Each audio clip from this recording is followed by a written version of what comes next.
those raising the Palestinian flag, where were you when ISIS was launched in the name of Islam and beheaded tens of thousands of Arabs in Libya, Syria, and Iraq? Why didn't you take it to the streets and raise their flags and condemn the terror and call for a ceasefire? Where were you when Arab dictators and terrorists killed hundreds of thousands of Arabs in Syria and Libya? Why didn't you take it to the streets then and raise the Syrian and Libyan flags and condemn the terror and call for a ceasefire? Where were you in the last decade when Saudi Arabia, backed by other Arab countries, killed and starved out more than 400,000 Yemenis, my country? I didn't see any of you take to the streets or raise the Yemeni flag or condemn the terror or call for a ceasefire. This calls for some self-reflection.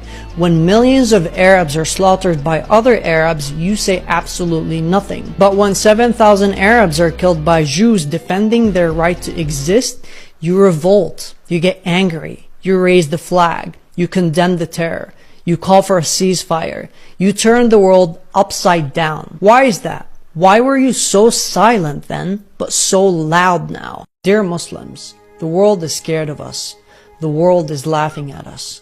The world is worried about us. And there are legitimate reasons for their worry that we cannot just deny. It is time to flush the word Islamophobia down the toilet and start looking in the mirror and ask ourselves, how did we get here? How come the biggest and most dangerous thriving terrorist organization in the world are Muslim? How come terrorists successfully use Islam to mobilize more terrorists? What is the problem with our leaders, our books, our imams, and our religion? Why do we keep repeating these Stone Age traditions that have failed us and continue to fail us? The world has left us behind. The kuffar that our imams and books tell us to hate have traveled to the future, while we're still stuck in the Middle Ages, reading stories about Muhammad and his flying horse. You're watching this on your phone or your computer or tablet, created by these kuffars. The same kuffar that we hate so much have created most of the medicines that we use today. Medicine that our religion's crystal ball failed to bring about. The kuffar have moved forward and traveled into space. Meanwhile, we're stuck on earth in the Middle Ages, going to our poisonous mosques every Friday, reciting the same chapters and the same stories of Prophet Muhammad. Why haven't all of these books and teachings led us to science and technology and medicine? We're stuck debating which sect is correct, which interpretation is correct, who is the kafir and who is the real Muslim. How can we convince the kuffar to become Muslims? Why on earth would anybody want to be Muslim today? They're all scared of us. They're all laughing at us. They're all worried about us. Delete Israel and the West from the world and we would still be as ignorant as we are, and we would still be stabbing each other as we are. Stop blaming them and look at yourselves in the mirror.